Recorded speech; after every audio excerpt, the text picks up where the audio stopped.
সবচেয়ে important software বলা যায় যে AI based road transport act violation detection system. এই সফটওয়্যার বিশ্বের অন্যান্য দেশে হয়তো চলছে, কিন্তু সেগুলোর দাম অনেক বেশি। আমরা স্থানীয় প্রযুক্তি ইউজ করে স্থানীয় যারা ইঞ্জিনিয়ার তাদের সহায়তায় এই সফটওয়্যার তৈরি করা হয়েছে এবং সফটওয়্যার প্রকিউরমেন্ট শেষ পর্যায়ে এবং কার্যক্রম আজকের থেকেই শুরু হবে। এই সফটওয়্যারের মাধ্যমেই আমাদের ট্রাফিক ব্যবস্থাপনার যে আধুনিক সিস্টেম শুরু হয়েছে গত কয়েক মাস আগে, তার যুগান্তকারী পদক্ষেপ হবে। এই সফটওয়্যার ছাড়াও আমরা ইতিমধ্যেই ট্রাফিক সংক্রান্তে বেশ কিছু আধুনিক এবং ডিজিটাল সিস্টেমে উত্তীর্ণ হয়েছি। তার মধ্যে একটা বলতে পারেন যে আমরা ইতিমধ্যেই ঢাকা মহানগরের অনেকগুলো ক্রসিং এবং এলাকায় রোড মডিফিকেশন করে বা ক্রসিং মডিফিকেশন করে প্রায় 70টার উপর এলাকায় ঢাকা শহরের ট্রাফিক জ্যাম সহনীয় পর্যায়ে নিয়ে আসা হয়েছে। তথ্য বলছে যে 2006 সালে ঢাকা শহরের গড় গতিবেগ ছিল সম্ভবত 21 কিলোমিটার, যেটা কমে কমে 2024 সালে এসে দাঁড়িয়েছে মাত্র 5 কিলোমিটার। গত কয়েক মাস পর্যন্ত আমরা ডিএমপি ট্রাফিক কাজ করে এই গতিসীমা 5 থেকে বাড়িয়ে 10-11 কিলোমিটার করেছি এবং এই মডিফিকেশন আমরা অব্যাহত রাখবো। এর মধ্যে আরও যেই সব মডিফিকেশন বা প্রযুক্তি নির্ভর কাজ করা হয়েছে সেটা হলো ট্রাফিক আইন ভঙ্গের কারণে আমাদের সার্জেন্টরা ম্যানুয়ালি মামলা দিত। এখন ম্যানুয়াল মামলার পাশাপাশি ডিজিটালি বা ভিডিওর মাধ্যমে অসংখ্য মামলা প্রতিদিন হচ্ছে, বিশেষ করে রং পার্কিং সহ অন্যান্য কারণে। ইভেন সরকারি অনেক গাড়ির বিরুদ্ধেও ভিডিও মামলা চালু হয়েছে এবং অনেক সরকারি প্রতিষ্ঠান এগুলোর জরিমানা পরিশোধ করছে। আমরা এলিভেটেড এক্সপ্রেসওয়ে সহ বিভিন্ন জায়গায় ওভার স্পিডের মামলা ফুটেজ সংগ্রহ করে, স্পিড ক্যামেরার যে ফুটেজ, এই ফুটেজ সংগ্রহ করে আমরা করেছি। এর মাধ্যমে ঢাকা এলিভেটেড এক্সপ্রেসওয়েতে আগে যেখানে 3 শতাধিক ব্যক্তি বা ড্রাইভার ভায়োলেশন করতো, সেটা কমে এসে এখন 30-এর নিচে নেমে আসে। এই 30 হয়তো নতুন ড্রাইভার আসতেছে, তারা করতেছে। বলা যায় যে ওখানে স্পিড পুরোপুরি কন্ট্রোলে আছে।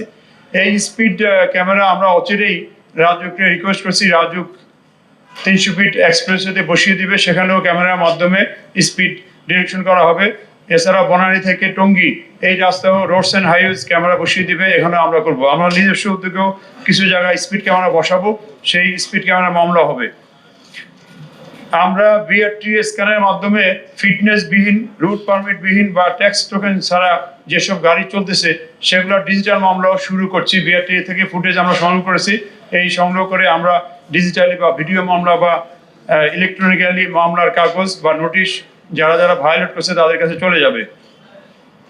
আমরা গত কয়েক মাসে যে কাজটা করেছি যে বিআরটি এর প্রায় 75 লক্ষ ড্রাইভার ডাটাবেজ বা 55 লক্ষ গাড়ির ডাটাবেজ, এই ডাটাবেজের সাথে আমরা এমইউ করে বিআরটিএ প্লাস পুলিশ হেডকোয়ার্টার বা ডিএমপি ট্রাফিকের মাধ্যমে এই ডাটাবেজ এখন আমাদের ইউজ করতে পারছি। এই ডাটাবেজের মাধ্যমেই ডিজিটাল মামলা আমরা ত্বরান্বিত করছি। আগে শুধুমাত্র মালিকের বিরুদ্ধে মামলা হতো, এখন ড্রাইভারের বিরুদ্ধে মামলা হচ্ছে এবং ড্রাইভারদের মোটর আইন অনুযায়ী তারা ট্রাফিক রুল ভায়োলেট করলে নির্দিষ্ট পয়েন্ট কাটা যাবে, সেই পয়েন্ট কাটা গেলে একসময় তাদের ড্রাইভিং লাইসেন্স সাসপেন্ড হয়ে যাবে। আমরা বিআরটিওকে অনুরোধ করেছি যে আমাদের ডাটাবেসে যেসব মামলা আছে, মামলার জরিমানা যারা পরিশোধ করবে না তাদের জন্য ফিটনেস বা অন্যান্য কাগজপত্র নবায়ন না করা হয়। ট্রাফিক ব্যবস্থাপনায় আধুনিকরণের জন্য আমরা ট্রাফিক টেকনিক্যাল ইউনিট চালু করেছি, যেটা আগে ছিল না। আমাদের কিছু পুলিশের কিছু কম্পিউটার ইঞ্জিনিয়ার বা বিভিন্ন ইঞ্জিনিয়ার সমন্বয়ে এই ট্রাফিক টেকনিক্যাল ইউনিটটা চালু আছে। এর বাইরেও আমরা চাচ্ছি যে আজকের এই সফটওয়্যারের মাধ্যমে, যেটা মাননীয় প্রধানমন্ত্রীর অভিপ্রায়, উনি সিগন্যালে চলেন, অতএব বাকি সবাইকেও সিগন্যালে চলতে হবে। রেড সিগন্যালে পার হওয়া যাবে না বা কোনো ক্রসিংয়ে উল্টা রাস্তায় বা ক্রসিংয়ে দাঁড়িয়ে বাস বা গাড়ি যত্রতত্র প্যাসেঞ্জার ওঠাতে নামাতে পারবে না। সেই ডিজায়ার অনুযায়ী আমরা গত কয়েক সপ্তাহে ডিএমপির যেসব ক্রসিংয়ে সিগন্যাল বাতি লাগানো হয়েছে, প্রায় 23টা ক্রসিং অলরেডি লাগানো হয়েছে। এর মধ্যে সিটি কর্পোরেশন 7টি ক্রসিংয়ে লাগিয়ে দিয়েছে, আরও 6টি ক্রসিংয়ে লাগানো হয়েছে, বাট শুরু করবে হয়তো। আমরা ডিএমপিও প্রায় 10টা ক্রসিংয়ে সিগন্যাল বাতি লাগিয়েছি।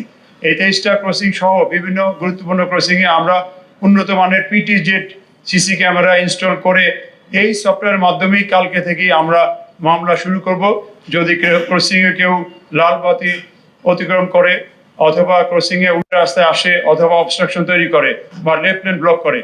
আমরা মনে করি এর মাধ্যমে ট্রাফিক ডিভিশনের যুগান্তকারী পদক্ষেপ হবে। ভবিষ্যতে দেখা যাবে যে আমরা ডিজিটালি সব মামলা করতেছি। নর্মালি সার্জেন্ট বা টিআই দাঁড়িয়ে রাস্তায় মামলার কার্যক্রম খুব একটা হবে না। এছাড়া ডিএমপি যেসব ডিজিটাল কার্যক্রম ইতিমধ্যে সম্পন্ন করেছে, আমাদের টহল গাড়ি সহ গুরুত্বপূর্ণ গাড়িগুলোতে ভেহিকেল ট্র্যাকিং সিস্টেম বা লোকেশন সিস্টেম অ্যাড করা আছে। আমাদের টহল গাড়িগুলো কখন কোথায় কার যাওয়ার কথা সেগুলো আমরা মনিটর করতেছি। আমাদের ডিএমপির প্রশাসনিক কাজের জন্য ডিজিটাল নথি, সরকারের যে ডিজিটাল নথি সিস্টেম, এই নথির মাধ্যমে আমাদের ডাক ফাইল সহ হার্ড ফাইল এগুলোর কার্যক্রম চলবে, যেটা A2I প্রজেক্টের আন্ডারে তৈরি হয়েছে, অন্যান্য মন্ত্রণালয় ইউজ করে। পুলিশের মধ্যে আমরা ডিএমপি এবং হয়তো আরও দুই একটা সংস্থা ইউজ করতেছে, এটাও আমরা ভালোভাবে চালু করছি। আমাদের রেশন লজিস্টিক ম্যানেজমেন্ট সফটওয়্যারের মাধ্যমেও আমাদের এই কার্যক্রম চলছে।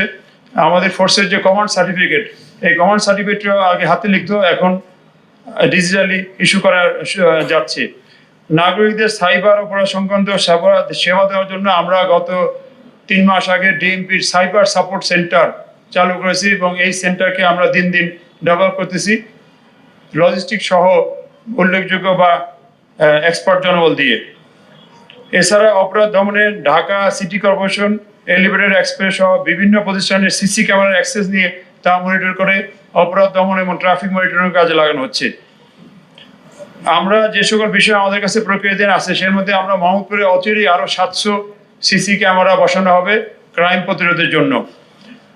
আমাদের সিটিজেন ইনফরমেশন ম্যানেজমেন্ট অ্যাপস, এই অ্যাপসটাও তৈরির কাজ চলতেছে। বর্তমানে ম্যানুয়ালি ভাড়াটিয়ারা ফর্ম পূরণ করে থানায় দিয়ে যায়, সেটা আমরা সংরক্ষণ করি, কিন্তু আমরা অ্যাপসের মাধ্যমে যে কোনো ভাড়াটিয়া ওই অ্যাপসে তার তথ্য আপলোড করবে, বাড়িওয়ালা সেটা ভেরিফাই করবে, থানার ওসি ভেরিফাই করে আমাদের সিস্টেমে চলে আসবে। তাহলে ডিজিটালি আমরা ভাড়াটিয়াদের বা ফ্ল্যাট ওনারদের তথ্য আমরা সহজেই সংরক্ষণ এবং অ্যানালাইসিস করতে পারবো। আমরা হ্যালো ডিএমপি অ্যাপস আজকে চালু হয়েছে, এই অ্যাপসে আমরা যোগ করব ঢাকা মহানগরের পার্কিং কোথায় অ্যাভেলেবল। পার্কিং বলতে